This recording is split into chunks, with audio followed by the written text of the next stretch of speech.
Well, here we are again, everybody. It's Matt and Sheryl's Gen Excellent playlist. First of all, we welcome in my co-host, Sheryl Bott. Hello. She is the co-owner of Silver Platters, record store chain in the Puget Sound area with locations in Soto, Linwood, and Bellevue. I'm Matt Rickards. I'm a sports broadcaster down here in the Portland area. Sheryl lives in the Seattle area. We are longtime entertainment industry veterans and music freaks, and we've enjoyed putting this podcast together, detailing the soundtrack of Generation X. And we're doing something different here. We've already recorded one episode in 1977, but you're going to get access to this one first just because of what's happened recently in the news. Sheryl, I know you and I both were planning on tackling the Rumours album, which was a massive hit record in 1977, one of the best-selling records of all time, one of 5 double diamond albums in popular music history. But unfortunately, the news dictates that we kind of rush into that with the loss of Christine McVie in the last week. Yeah. No, it definitely was going to be discussed in 77, but it certainly is necessary now. I think of 3 big albums in 1977. Rumours, obviously, came out early in the year. We're going to talk more about the Eagles in Hotel California in our next episode. We've already recorded that one, just haven't posted it yet. The album actually came out in 76. The song came out in 77. And then at the end of the year, the Saturday Night Fever soundtrack comes out. Yeah. And that would go on to dominate a lot of the following year, 1978. But Rumours has sold 40 million plus albums worldwide. So it's something that has transcended generations, still connects to young music listeners today, still influences young musicians today. It's one of the biggest albums from the 70s now. Sure, yeah. We sell tons of copies of Rumours just consistently.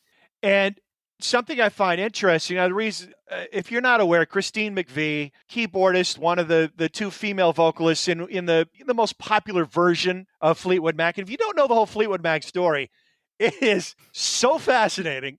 So much to know. There's a lot of music fans that are very aware of the big Fleetwood Mac hits of the mid-late 70s, early 80s, and may not have an inkling about the prehistory of the band.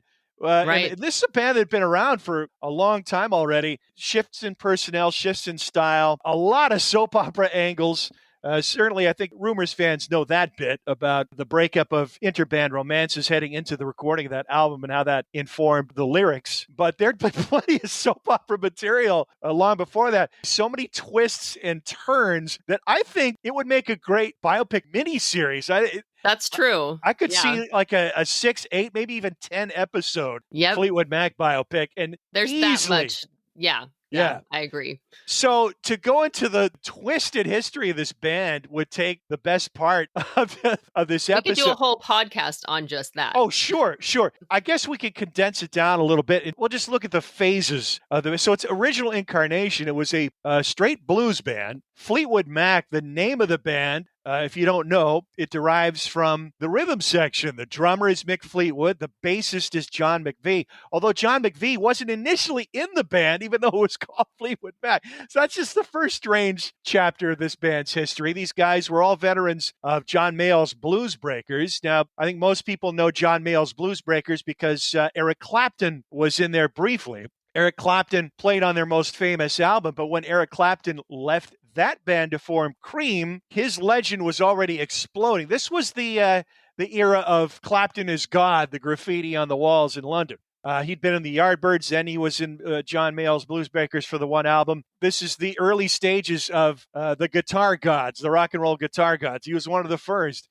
So when he leaves this band, obviously that's a gaping hole to fill and big shoes to fill. Well, they fill those shoes with a guy named Peter Green. So you'd think, man, talk about pressure trying to replace Eric Clapton in this band. Folks, he had no trouble doing that. This guy had a brilliant sound all his own, soulful, amazing guitar tone for this era, that fat tone that he got before, heavy rock guitar was really a big thing. And the album he recorded with John Mayall was A Hard Road. Really worth seeking out if you're a fan of blues rock music. So Peter Green was with them for just the one album. Mick Fleetwood had gone through the band. He'd also been in a couple of other bands. He'd actually played in a different aggregation that Peter Green was in. And then John McVie had played bass in this group. Well, they eventually coalesced, and the band was initially called Peter Green's Fleetwood Mac. So he was the lead vocalist and lead guitarist, but they had a second guitarist named Jeremy Spencer, and he was infatuated with Chicago blues, particularly the style of Elmore James slide guitar, and also a big fan of 50s rock and roll. That's kind of what Jeremy Spencer brought to the group. The original bassist was named Bill Brunning. He didn't last too long. There's an early live recording that he's on that I've got. It's a terrible sound quality, but it's interesting if you're a completist type fan like I am. So the first couple of Fleetwood Mac albums, very just straight blues, really, straight electric blues. And Peter Green, just a scintillating player. I think the best quote that illustrates how he was perceived came from B.B. King, one of the greatest blues artists of all time, one of the great blues guitarists of all time. And he said of Peter Green's playing, B.B. King said, "He's the one guy who makes the hairs on the back of my neck stand up." Now, if you are a British... That's a pretty good compliment. If you're a British white guy who's fallen in love with the blues and playing the blues, to hear B.B. King say that about you, I mean, I can't even imagine. Yeah. Cannot even imagine. So here's a guy held in extremely high esteem by his peers, super talented, not just as a guitarist, but a vocalist as well. Very soulful singer. And as the band kind of morphs from this straight blues group into more of a hard rock sound at the end of the decade, he's brought in another guitarist by the name of Danny Kirwan, young guy, just a teenager. But again, just real soulful style of playing. Heavy vibrato, great tone. Again, their sound got really interesting. They started to get influenced by the West Coast American sound, particularly the Grateful Dead. They kind of brought that jamming into their style and a lot heavier sounds. And they started drifting away from the blues. There's always going to be that blues foundation, but really exploring like hard rock and jamming in the later part of the decade. Also exploring the drugs of the era. And unfortunately, both Green and Kirwan would have issues with mental stability exacerbated by drug use and, in Kirwan's case, alcohol abuse as well. The story goes Peter Green got dosed with bad acid in Munich, Germany. They'd fallen in with these high-class German hippie type who were spiking drinks at this commune they were staying at. And the story goes Peter Green was never the same. As in many of these cases with these so-called acid casualties, mental illness is really at the root of it. The drugs are just exacerbating already pre-existing conditions. Green dealt with schizophrenia and mental troubles and eventually left the band. They carried on with Kirwan and Spencer. Now, Spencer, for the third Fleetwood Mac album, which is the one where they really started to branch out into other sounds other than the blues, called Then Play On. Love the record. Yeah. Just a haunting atmospheric sound on a lot of the tracks on that album, and then some real heavy stuff as well with a track called Rattlesnake Shake that would influence a lot of American bands, particularly Aerosmith, who performed that live in their early days. But and then later on, Judas Priest covered Green Manalishi. Right. Green Manalishi was not in an album. It was a single. It was one of the last things he recorded with Peter Green.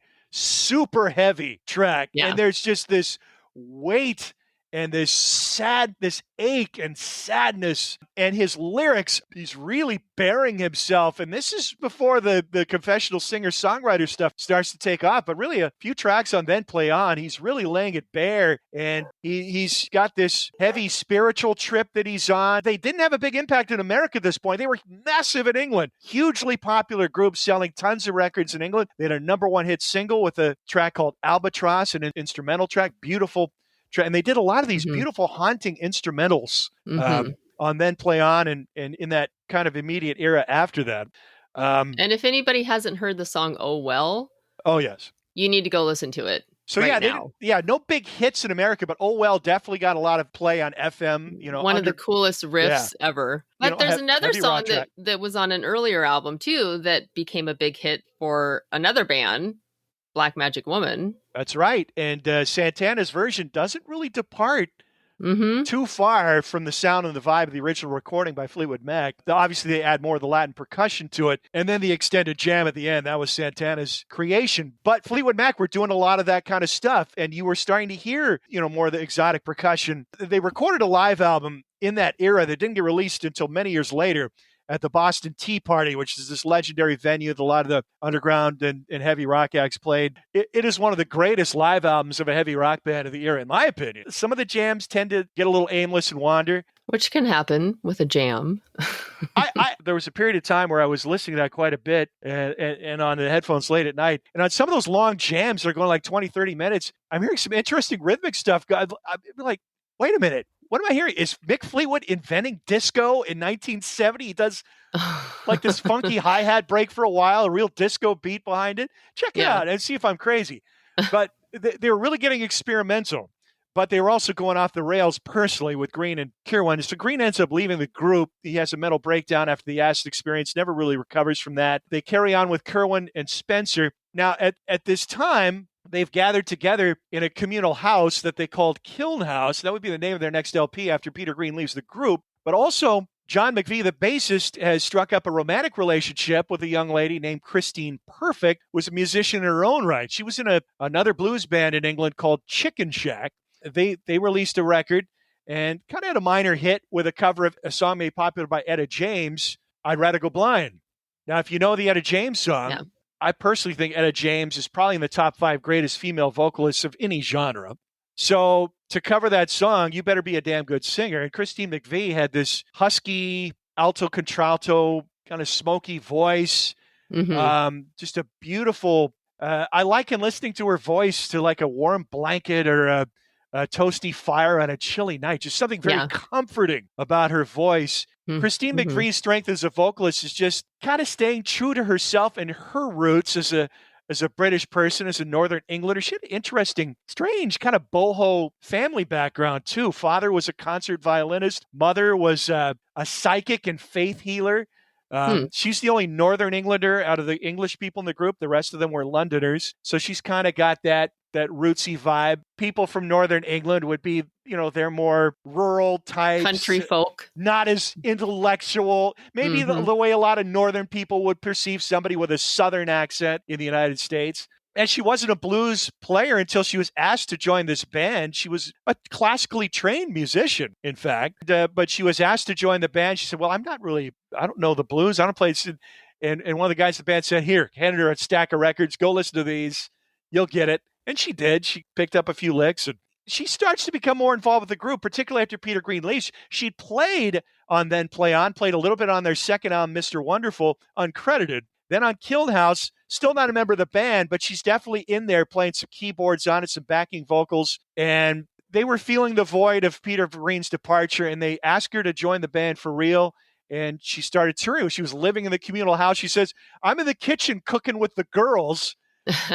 But I knew all their songs because they were playing in the next room. You could hear them, and she's, musically gifted, trained. And it didn't take her long to pick up and, find some keyboard parts to put down. And then by their next album, she's a member of the band. She also drew the album cover for Kiln Houses, too. Right. Kiln House is a strange record. I listened to it, and as a big fan of the Peter Green era of the band, I'm hearing, God, you just would love to have heard where they would have void. God, one more album with Peter Green. And when you hear the stuff they were doing live and some of like the BBC sessions they did just before he left the group, songs that they never recorded with him, it's just so sad. We never got to know where that path would have gone and had he continued with the group. But so there's just, it feels half done.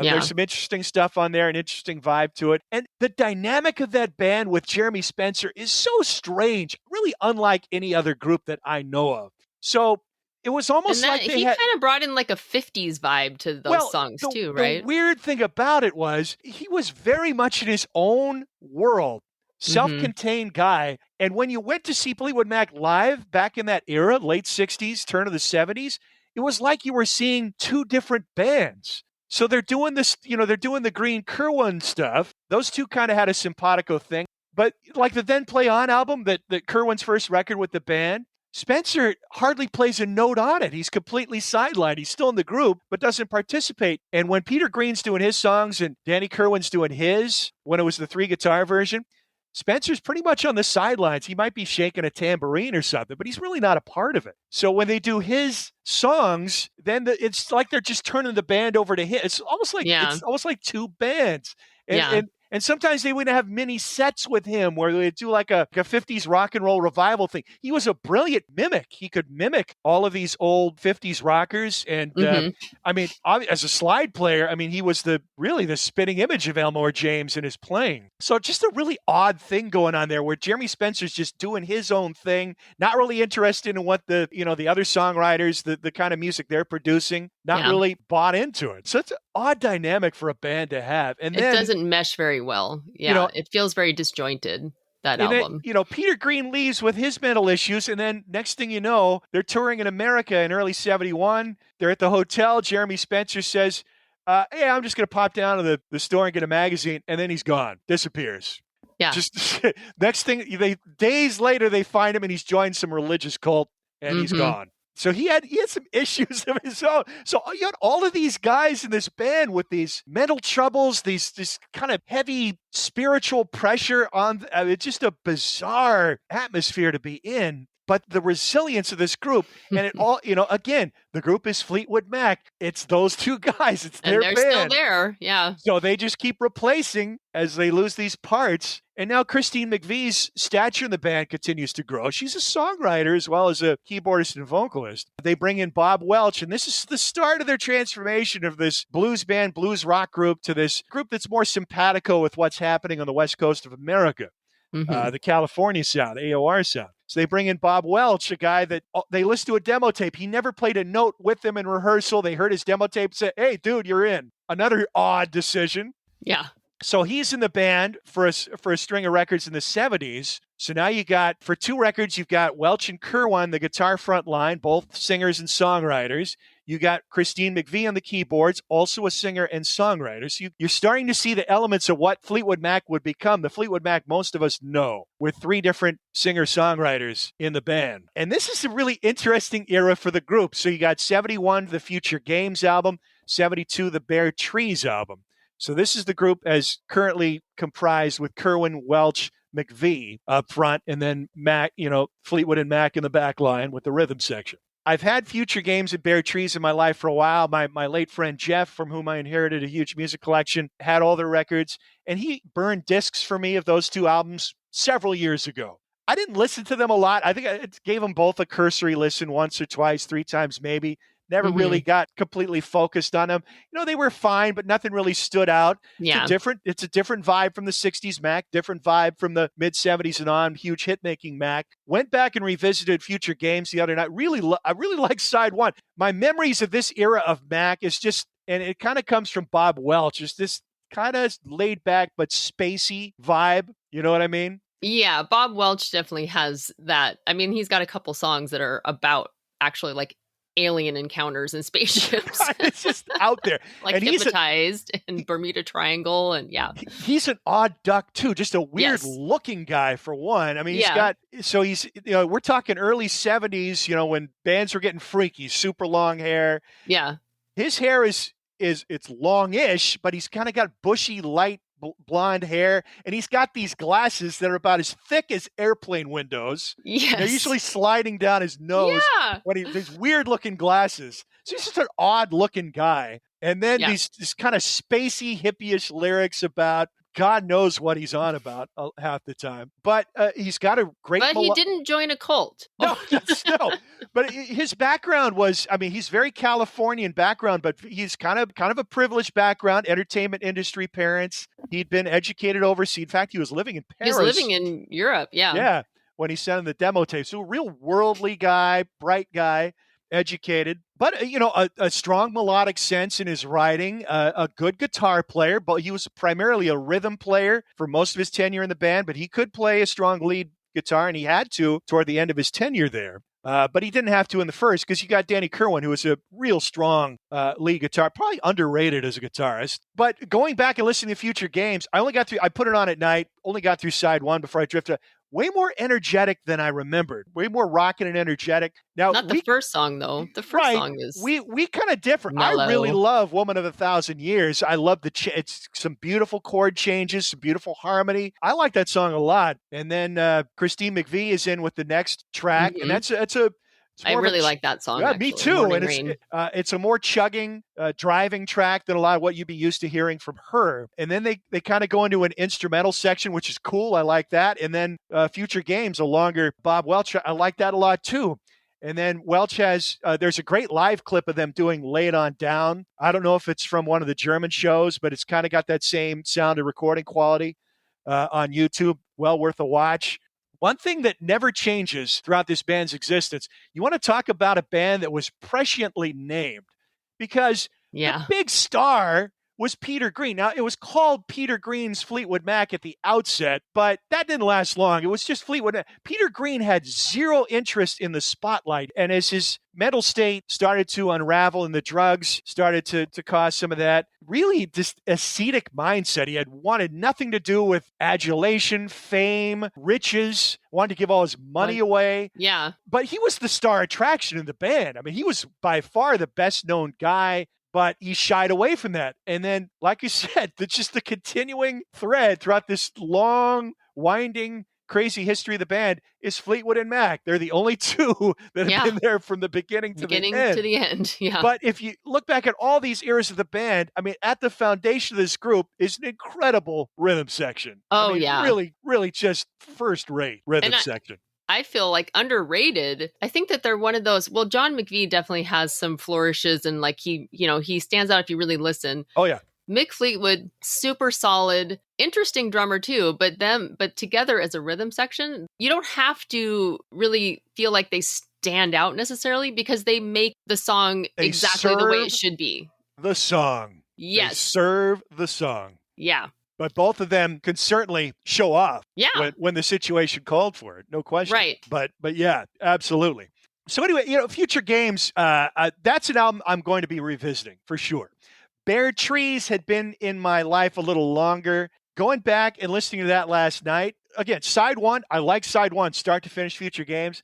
Side one of Bare Trees didn't grab me at all for the first couple of tracks. We definitely differed in that, because you really like the first track on Future Games, and I really like the first track on Bare Trees. When it gets further along into the song, when they get to the jamming part, that's good. And Fleetwood Mac during this era of the band, and really starting in, I'd say, late 68, definitely in 69 and 70, and carrying on after the loss of Peter Green, they're really a jam band. It's a vibe band. A lot of extended guitar work and jam. So once it gets into that first track's kind of long, didn't grab me at all. Once they get into the jamming part, okay, now we're in our element here. But yeah, it didn't grab me as much until kind of toward the end of side one. Gorgeous instrumental, which would have fit right in with the beautiful instrumental work on Then Play On. Mm-hmm. And then starting with the first track on side two, which is the title track, Bare Trees. And I thought, God, why didn't they lead off the album with Bare Trees? I think it would have been more of a grabber. And Bare Trees I find interesting too. Now, this album came out in 72. I think I'm hearing a little proto-disco action going on in Bare Trees with the rhythm in that. I mean, it's not full-on disco, but we're getting there. We're getting there. I could sense where you're getting that from. Yeah, a little bit. Yeah. I mean, it's a little too twangy, but you're talking about like with the rhythm. Yes. Yeah, I get that. Bare Trees does have two songs that could be pulled off as singles. Yeah. Sentimental Lady. For sure. And Spare Me a Little of Your Love. So Sentimental Lady is the song that Bob Welch is best known for. A lot of people know it from his solo record, French Kiss, 1978. That was a re-recording. He originally did it with Fleetwood Mac. It's a great song. It was a huge song for him. Oh, yeah. Big hit song, deservedly so. It's a really good song. Yeah. Also shows off just kind of his spacey, hippie, weird lyrics. Kind of inscrutable. But I much prefer the re-recording, the single version, the solo it's a single lot more version. Polished. Yeah. I appreciate the version on Bare Trees for its kind of homespun feel. The version that was a hit for him is way more polished and produced. Yeah. Christine McVie and Mick Fleetwood play on that version too. And Christine's backup vocals are on that version, but they're not as noticeable as they are on the Fleetwood Mac version. And you said something that I think you were spot on. I just don't think Welch's and McVie's vocals pair very well. She has very prominent backup vocals on the Fleetwood Mac version of Sentimental Lady that don't seem to work that well. There's a Leslie guitar solo in that song that just doesn't do anything. It just kind of lays there. So they made it way more dynamic. his version of Sentimental Lady compared to Sentimental Lady by Fleetwood Mac really illustrates the shift of the band, their sound being a much more polished studio sound in their next incarnation, which we'll eventually get to, folks. Bear with us here, because we will. Even condensing the Fleetwood Mac story down, it takes forever to tell. Yeah. But yeah, and then Spare a Little Love is Christine McVie's best song to that point, and I think would have sat really well on the White Album, the self-titled album. That would have fit just fine on there. It's that high a quality song. Yeah, I think so too. And they played that in their live act for years. It was in their live set. Yeah, for sure. Yeah, I like Bare Trees and Future Games. Future Games more than Bare Trees. I think Bare Trees is, to me, my assessment is good album, potentially really good album undone by poor sequencing. I just think that reorganizing the tracks would have helped matters. And then Penguin. So Kirwan has a ruckus with the band. His mental problems are starting to get the best of him. He's abusing alcohol. They kick him out of the group, so he's gone. There's another big hole to fill. So they bring in a guitarist named Bob Weston to fill his space. He's not a singer-songwriter. He's just playing guitar. Good guitar player. So the next record is Penguin. They also bring in an additional vocalist by the name of Dave Walker. So Penguin starts out very promisingly, I think. I like the first 3 tracks. 2 of them are Christine McVie tracks. The lead track of the album, really good song. And then a great Bob Welch song on track 2. But then track 4 comes in, and it's Dave Walker singing. And it's a cover of I'm a Roadrunner, and it sucks. It's bad. And that ends side 1, and then side 2 starts with Dave Walker's song that he wrote and sang, which is not quite as annoying, but it's just a bad fit. It just kills any momentum the record had, and that's as far as I got with Penguin. So I'm thinking there's a pretty good record in there that they just made a bad call bringing him into the group, and they realized it. That he was one and done. He was out of the band. Yeah. So they continue on. Is he the one that was in Savoy Brown? Yeah. Okay. Vocalist, another British blues band. So they record 2 more albums. Mystery to Me was the next one. So that's still with Weston and Welch as the 2 guitarists. Which has one of my favorite Fleetwood Mac songs on it, Hypnotized. Yep, and that got a lot of play on FM radio in America. So all these obstacles and issues they're dealing with and the changes, they're continuing to make progress in America. They're getting a foothold in America. They're still a second division band. They're still not, an arena type band. They're not having big hits, but they're getting some FM radio play on progressive underground stations. They're selling more and more records with each. It's a very gradual growth. But now you got more soap opera action. The Mystery to Me album, Weston has an affair with Fleetwood's wife. They kick him out of the group. Their tour comes to an end. Their manager, trying to keep the dates, puts a fake Fleetwood Mac together, sends them out on the road. So wait, before we get into that, I was watching the Rumours classic album series about Rumours. His friend, who's Weston, having an affair with his wife. And he says something like, well, I'm glad that she was going to have an affair with someone. I'm glad it was him. And I'm still friends with him. And I thought, wow, that sounds a lot like George Harrison and Eric Clapton and Pattie Boyd, who was George's wife and then later became Eric Clapton's wife. And then later I read that Mick Fleetwood's wife, Jenny Boyd, is Pattie Boyd's sister. That's right. So if you don't know the whole story there, Pattie Boyd, kind of a little tryst with Eric Clapton and George Harrison. And Clapton was just so head over heels in love with Pattie Boyd that writing songs about her inspired the song Layla. And I don't think Layla was the only lyric on that Derek and the Dominoes record that was inspired by his unrequited love. And the love would eventually become requited. Yes. but yeah, it's great observation there. Jenny Boyd was Pattie's sister. And very big of Mick to say that, right?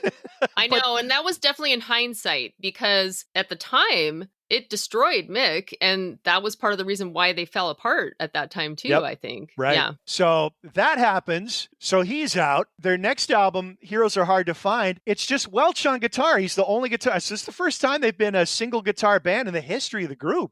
Remember when they started out, it was Peter Green and Jeremy Spencer, then 3 guitars, but it had always been 2 guitarists. Now Welch is having to carry that weight, plus being the lead songwriter and singer in the group. There's interesting live material on YouTube from this iteration of the band from 74, particularly when they're playing a couple of the older Peter Green classics. They do Green Manalishi and Black Magic Woman.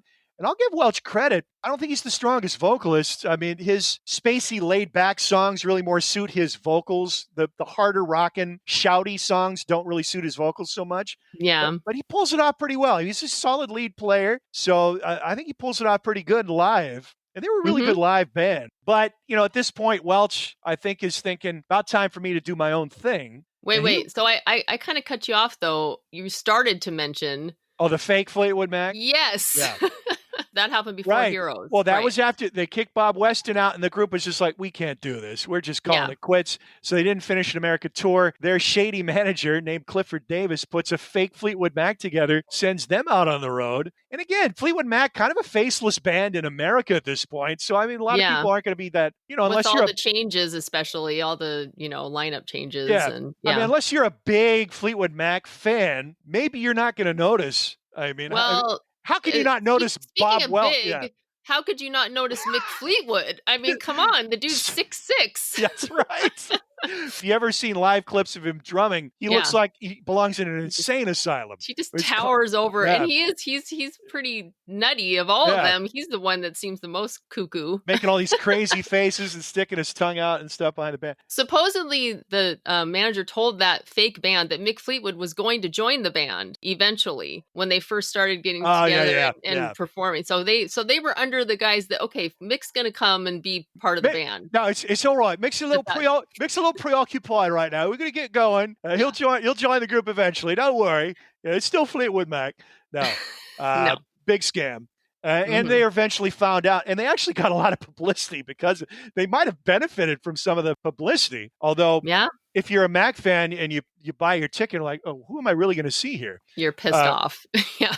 So all this stuff is going on, which would kill most. I mean, most bands would be killed, dead, and buried by this point with all of the trials and travails. So, we mentioned Bob Welch is California. When he comes into the band, their sound starts to shift, and it's more the laid-back California sound of the early 70s. And they're starting to gain traction in America. England's starting to lose interest. At the same time, they're gaining more exposure, more radio play, selling more records in America. So they make a wise decision at this point to relocate the band to America. Now, while they're doing that, Welch has left the group. They're completely without a lead guitarist, a leader, a frontman. And at the same time, they're relocating to America. Mick is scouting out potential studios where they're going to record their next album with a guy named Keith Olsen in his studio. Olsen trying to earn the gig to produce the next Fleetwood Mac record. So he's trying to show off his studio and his gear. And he's like, well, here, listen to this. This is something I recorded with these local characters, this guy and this gal,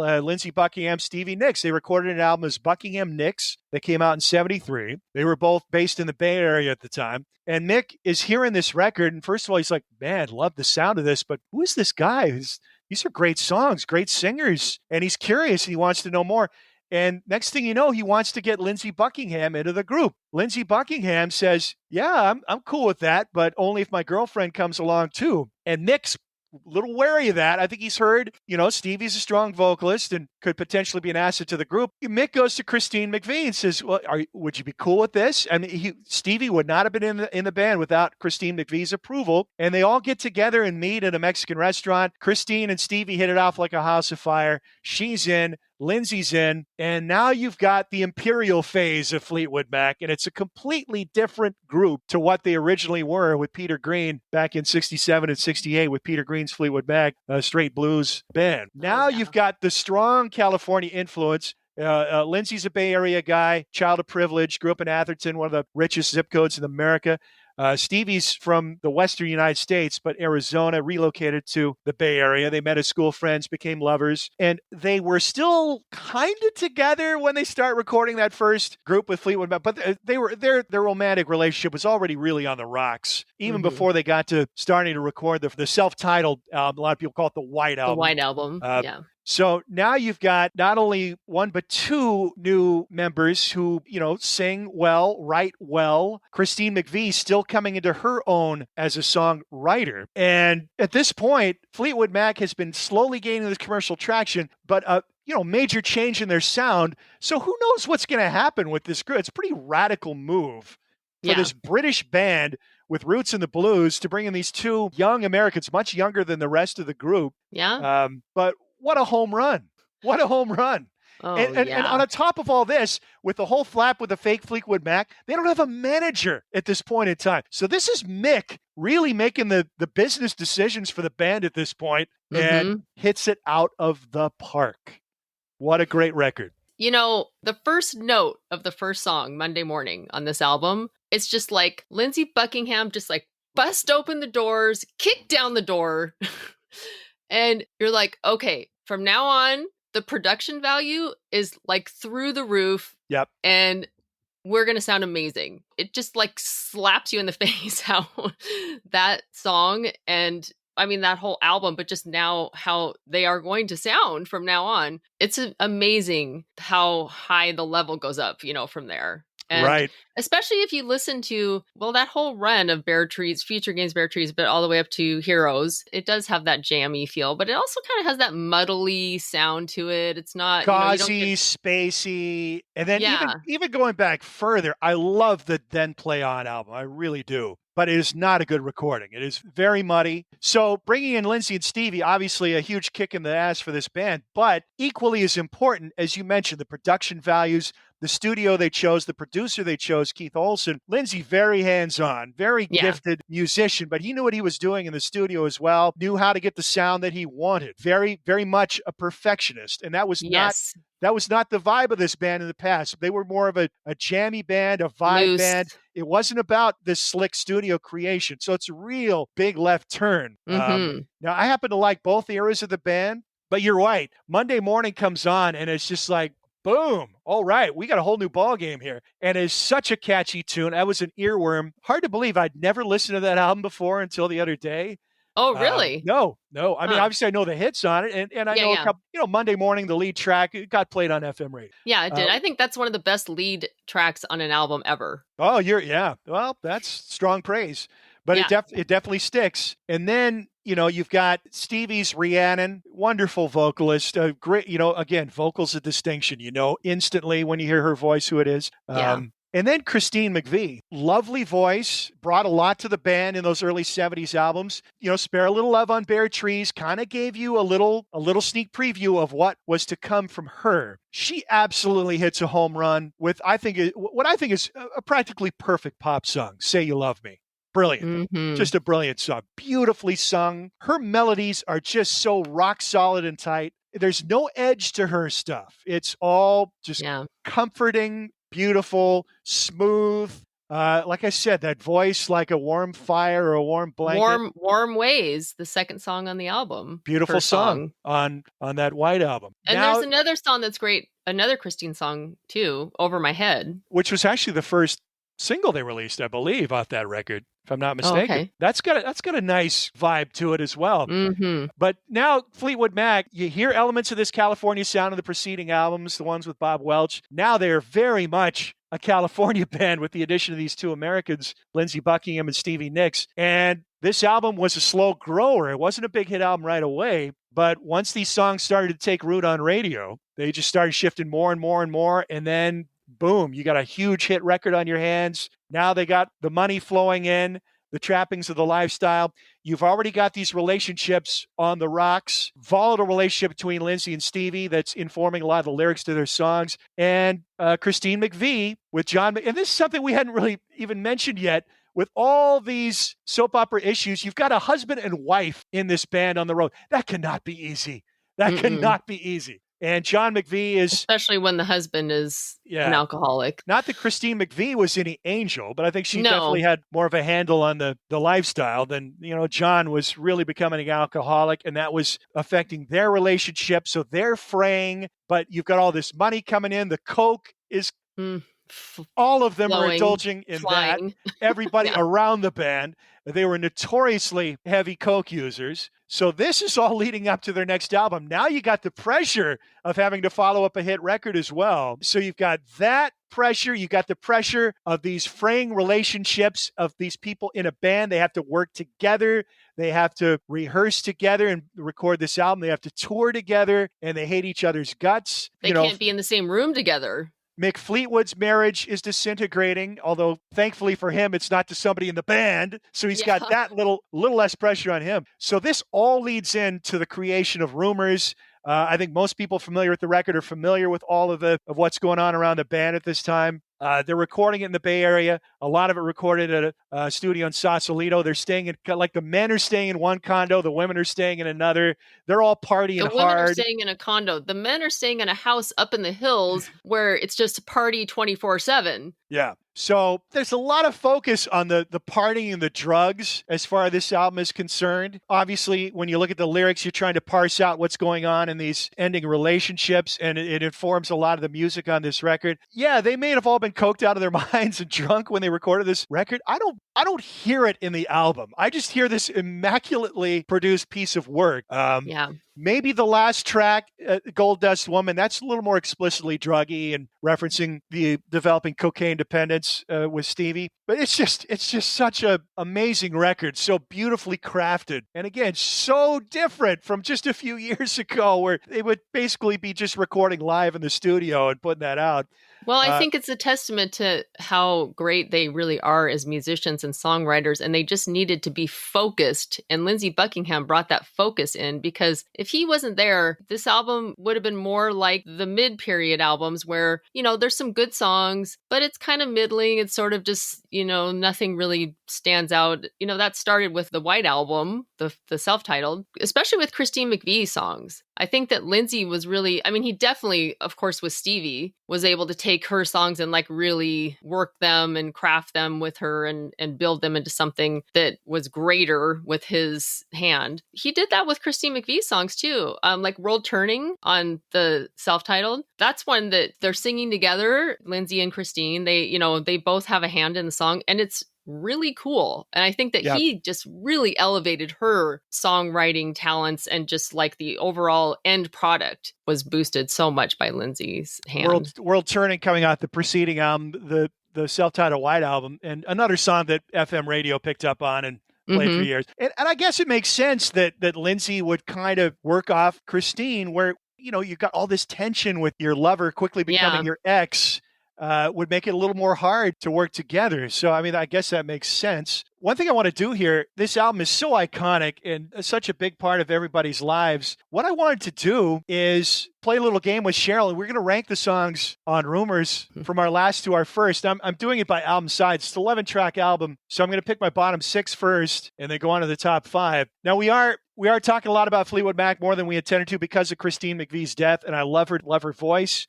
Say You Love Me, like I said, perfect pop song. But I got to say, my 2 least favorite tracks in the album are Christine tracks. I would go Oh Daddy, number 11. And then Songbird, which is a song that a lot of people really love. That one is just never, that bird has never sunk its talons into me. You know what I mean? It's a pretty, the bird has not landed. It's a pretty song, but on this album, it's just overshadowed by a lot of other tracks. I guess that's, the best thing I could say. It's a good showcase for her, her vocals, for her. It's a solo recording, basically, just her and Lindsey on a little acoustic guitar, recorded in a concert hall, with a grand piano, and it is a good showcase for her. Yeah. But it's a beautiful, I see where you're coming from. It's a beautiful piano ballad. But Yes. I don't think it's that special. Her story about coming up with it is interesting. She just woke up in the middle of the night, and the song, she basically whipped it out in about 30 minutes, lyrics, chord changes, everything. But she didn't have anything to record it on. So she basically just stayed up playing it over and over and over until she wouldn't forget it. Race to the studio and get it down on tape. I think that's kind of interesting. Number 9 for me, I'm going to go with I Don't Want to Know, which is a little bit of a throwaway. It's a nice track, but it's a bit of a throwaway filler on side 2 for me. I got Don't Stop, number 8. Now, this was another Christine McVie song, probably the song she's best known for, I guess. Actually, a lot of it because of the Clintons. I don't even know if that's in their campaign. I don't even think that's accurate to say she's best known for. I think a lot of people don't even realize it's her song. Yeah. Although it's her best known song. Let's just put it that way. I think it's just been overplayed for me. I'm just sick of hearing it, probably. Yeah. More than anything else. It's a great song. No question. It was a number 1 hit for a reason. Never Going Back Again, I've got it 7, although beautiful, beautiful guitar picking from Lindsey Buckingham. He is an immaculate guitar player. Yeah. And it's just a good example of the crystalline recording of this album, too. It just I think the demo of this sounds even better. If you get the remastered version of Rumours that has alternate takes and demos on it, you just listen to these, you're like, 95% of other bands out there would kill for that to be their finished product. Yeah. And this is like their work in progress demos. There's Amazing. a box set with all the remastered albums together, and they all have lots of bonus tracks with the demos on them. Yeah. Now, I'm putting The Chain number 6, so that is my last of the second tier songs. I love The Chain, but I think this is more of a live song. This song is best served in a live setting where they can stretch out a little bit with it, but I love the dynamics of it. It's And it's the one song that they record or that they wrote together. Right. Like they actually all share writing credits on that song. And that's important. That's kind of intrinsic to appreciation of the song, because the song is about, it's the chain. It's the group members together, linked together in this chain. So why don't you go ahead and do your bottom 6 now, and then we'll both do our top 5. Well, interestingly, yes, we are very similar. Okay. Oh Daddy is 11 for me. Songbird is 10. I feel the same way. I think it's like I said, it's a good showcase for her, but it's not a song that I ever really want to go back and listen to. It's just kind of doesn't really spark me in any way. Yeah. 9 is Don't Stop.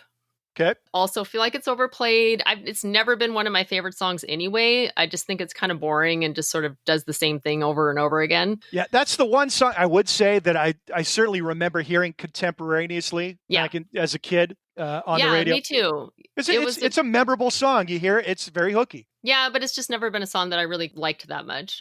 My number 8 is I Don't Want to Know. Also, I like it. It's a fun song, but I feel like it's a throwaway. We just flip-flop those two. Yeah.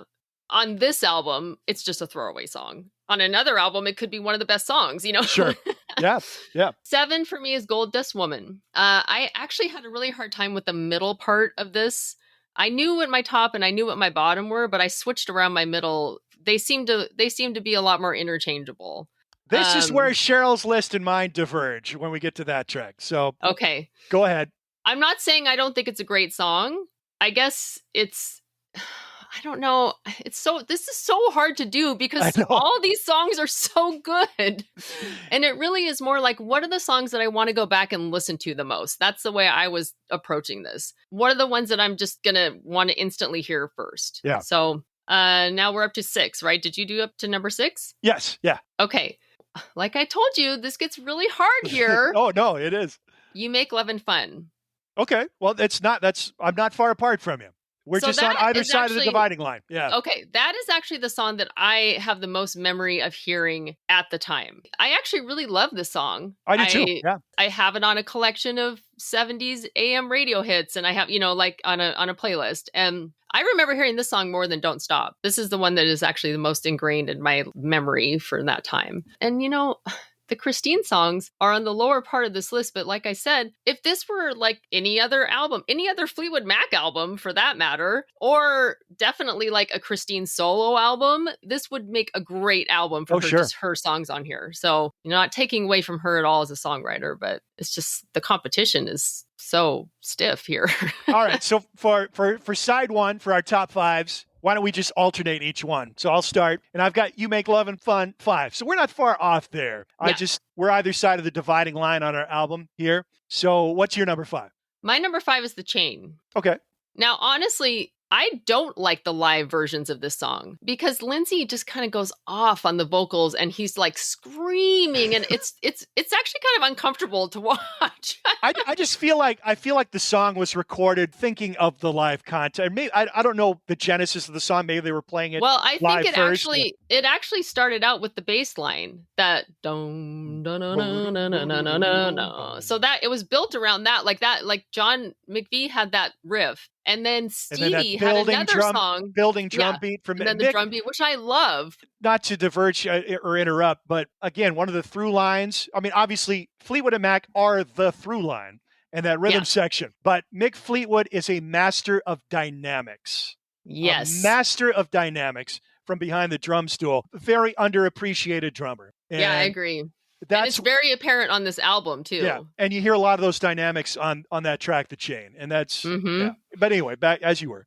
Well, I guess Stevie actually had the first part of the song was a song that she had from Buckingham Nicks era that she kind of pulled out and was like, well, I got this song. So they sort of melded it together. And I like that because I think I'm not generally one that likes the long kind of jam endings to a song, but I like it on this because I think the bass riff is really cool. And like you said, with the drum buildup, and I think it really actually does add a lot to the song. So it's higher up, a little bit higher up in my list. Okay, so we're so far there's only one song where we're really diverging. So I'm going to go to number 4 on my list. I've got Secondhand News. Now, when I think of this track, so Fleetwood Mac's funny. It's like I said, it sold so many records. It was in just about everybody's house. I think a lot of our peers, mom and dads, probably had it in their collections. Mine didn't. So I never listened to it. And as a high school kid, I never got any of their albums. So I didn't really listen to any Fleetwood Mac albums till I got to college. So that would have been the first time I'd listened to the Rumours album, freshman year of college. And this Secondhand News would be the first track that jumped out at me that I didn't know already from being a hit or hearing on It's FM the radio. first song on the album. Right.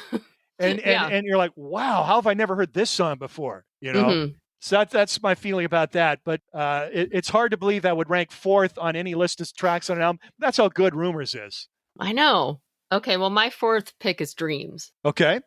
Also, once again, I really think that my top, just like the middle, is very interchangeable. I think that the top is as well, like the top 4. Yeah, and Dreams is one of those songs that I didn't necessarily appreciate until more recently, I think. I think you said that too.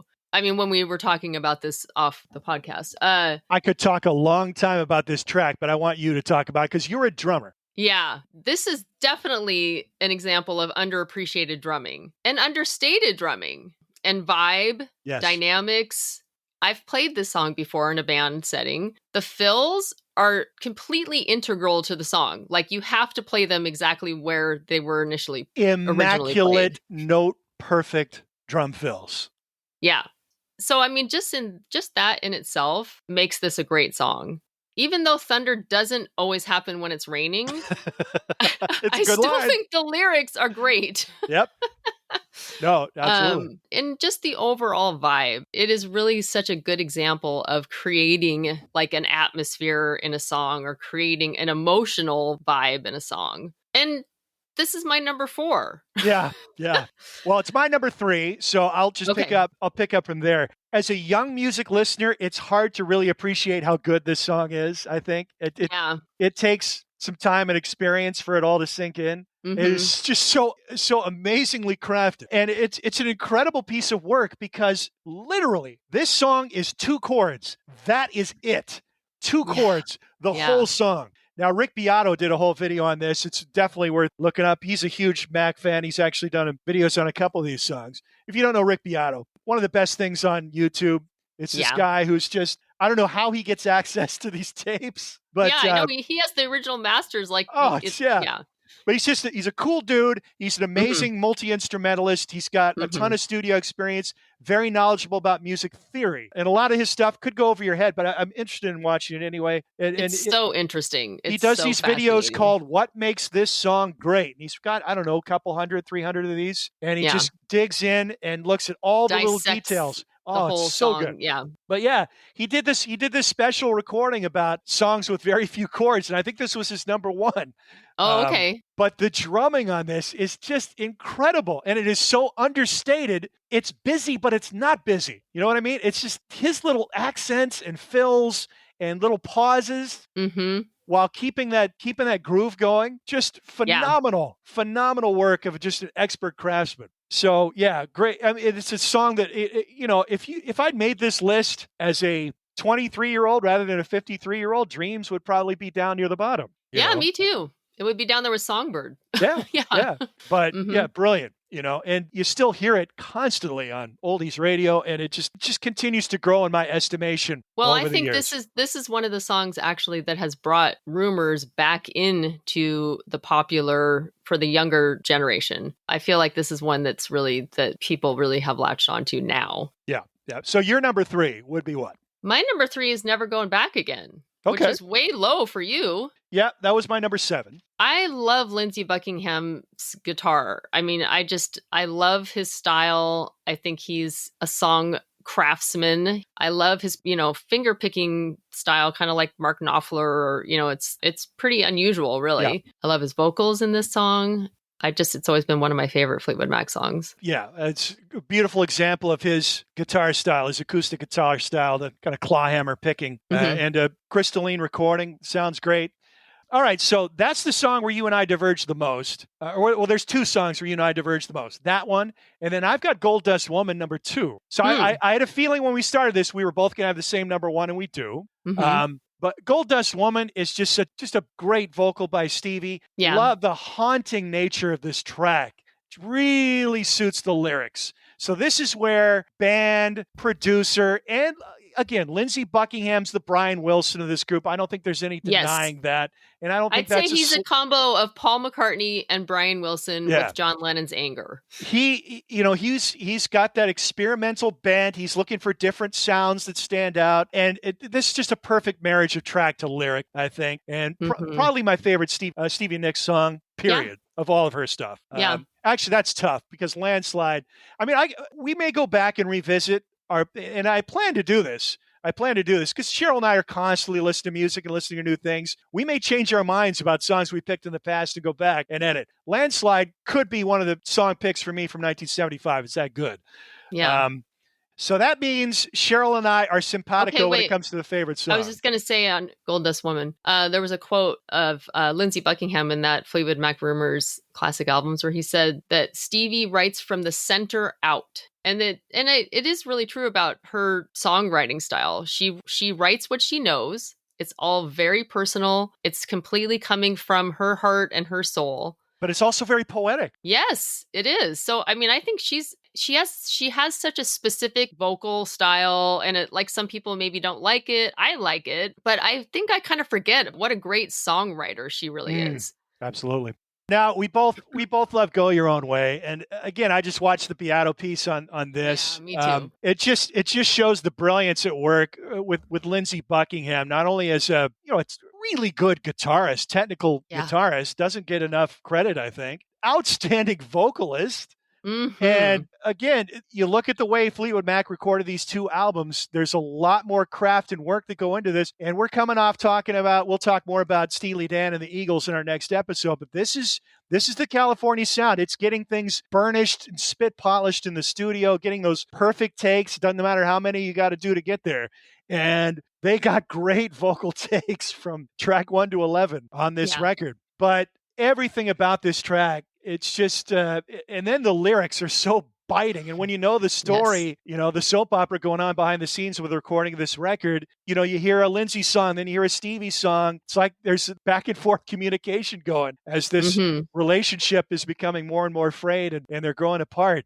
So it's a powerful lyric, a powerful vocal performance, beautiful instrumental track, and a lot of really cool things going on in the production. Yeah, it's so interesting. Just the rhythm itself, the drums. Love the drum pattern from Mick. Are so cool and interesting and inventive. And one of the things that's so cool about this song, and actually Lindsey Buckingham talks about this in the Classic Albums DVD that wasn't originally going to be in the track, and he added later, was that acoustic guitar, the kind of like off rhythm sounding acoustic guitar. And it really does. It adds so much to the song, but it also kind of tricks your brain because you're trying to figure out what is the rhythm in this? Like it just sets it off in a way that it makes you really listen deeper, like really pulls you in more. Right. And I love how they interweave the acoustic and electric guitars in this, and the acoustics really cut through. They're super bright. Yeah. And really cut through in the mix, which, highlights his, he's really a beautiful acoustic player. Yeah. But also that the beginning with the kind of muted guitar, which was not common at that time. Like it was kind of an unusual sound. I mean, that sound really got more popular in the 80s, like Elvis Costello or that kind of like a, post-punk 80s. And that's kind of where Lindsey was heading, with his experimental side. He was kind of on the leading edge of a lot of the sounds that were to come. Yeah, so that muted guitar is really cool. And it's such a different vibe from the acoustic guitar too. So yeah, I think the interplay between the two is really interesting. Well, I'm really interested in how this came out because I thought we'd have a lot more divergence in our list, but really just 2 tracks where we diverge. Yeah. With Gold Dust Woman and Never Going Back Again. But again, the difference between these songs, once you get past about the halfway point, is not vast. I mean, no, there could be a lot of movement There could be a lot of movement on that list. You said you've already, even the course of making your list, you made tons of I changes. moved things around like crazy because I kept going back and listening to them, and I'd be like, oh, but this is such a good song. And so then when another song would move down the list, and then I'd be like, well, but that one deserves to be up higher. So no, it was tough. So Rumours goes on to dominate 1977 with multiple Now, wait, singles there's something else I want to say about the recording. Apparently, you were talking about the brightness and, the high end. Yeah. They did so many overdubs. It took over a year to record this album that they basically erased the high end by recording over the tape so many times.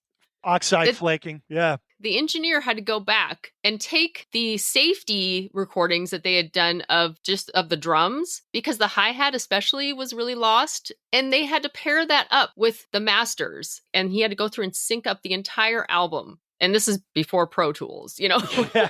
Well, definitely a lot of the credit for the success of Fleetwood Mac, not only to the musicians, but to the backroom boys as well. Keith Olsen producing the White Album. And then it was Richard Dashett and Ken Calais, who was Colby Calais's father, who co-produced Rumours. And again, Lindsey has definitely got a hand in there too. Oh, Very much a perfectionist. And I guess my last thought on this era of Mac cracks me up. Lindsey's known for being a perfectionist and kind of a taskmaster. And once he brought his own material into the band and they're working it up with Christine and Mick and John McVie, he was starting to dictate to John McVie what he wanted him to play on the bass, and Mac wasn't having it. So let me tell you something. What's the name of this band, young fella? Fleetwood Mac. Mac is me, and I'm the bass player. I love that. That makes it even more poignant. The photos on the back. There's the group shot on the bottom. Above it, there's like 3 separate photos. John kind of breaks away from the group, goes over to Lindsey, and hugs him.